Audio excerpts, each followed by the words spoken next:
Good evening and welcome to Games Aperitif with Lyndon Richardson. Strategy games have had many settings over the years, whether that's medieval warriors, orcs and dragons, or whatever the hell Pikmin are. Europa Universalis is a grand strategy game covering the early modern period, from 1441 to 1821. Just another period in history where historical things happened. Oh jeez. Fortunately, no one is better qualified to navigate you through the complex issues of racism, historical guilt and whether you should feel guilty playing a game about them than me, an upper-class British man with the talent for giving orders. So welcome to this public service guide on how to share your love of Europa Universalis without sounding racist. Games have allowed us to play as the Nazis for even longer than they've allowed us to shoot Nazis in the testicles, although I personally was role-playing that aspect as far back as Wolfenstein.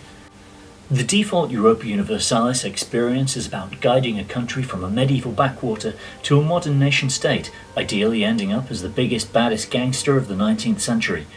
This is a period of innovations that changed the world, like long-distance sailing, the printing press, and subsequently the erotic lithograph.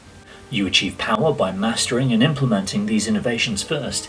It's a game where the first nation to reach the New World or open up trade around Africa is often more powerful than the one with the largest army, opening up world trade in spices, silk, tobacco, primitive pornography, and, yeah, slaves. And not like the sexy kind of slaves that you get in fantasy games. I'm talking about the bad, real kind of slavery.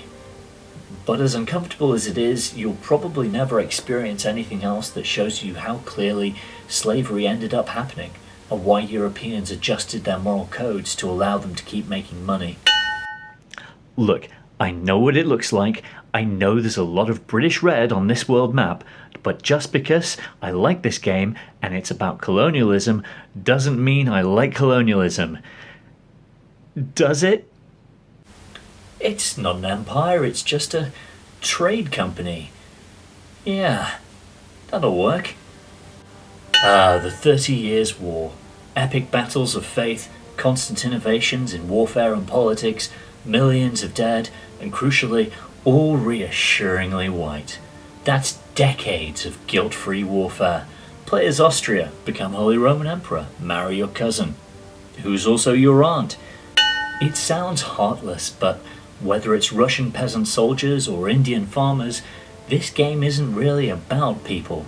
It doesn't hate anyone or want you to. It just doesn't care, in the way that absolute monarchs of the time didn't. The only depictions of people in the game are these portraits about 20 pixels high. It's just about painting the map your colour. Some parts of the map don't even have countries there, just natives. Not that natives aren't people. Not that I call people natives. Oh god. Look, this isn't a game about European domination. You can play as any country on the planet. You can play as an Indian nation and conquer Britain, or colonise Scotland with indigenous Nova Scotians. It's more challenging that way, and maybe even more fun.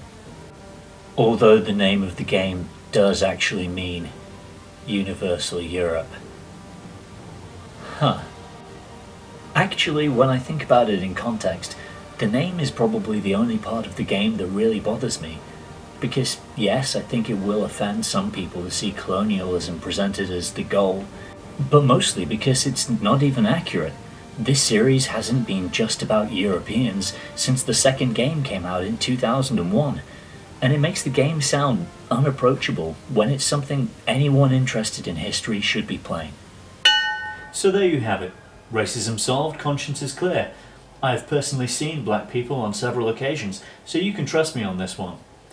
In fact, I've actually finished slightly under my normal running time, which is actually quite bad for my search engine optimization. So I'll pad out the running time with this footage of the British getting their asses handed to them by the Zulus. Because let's face it, real history is just a pale imitation of Europa Universalis.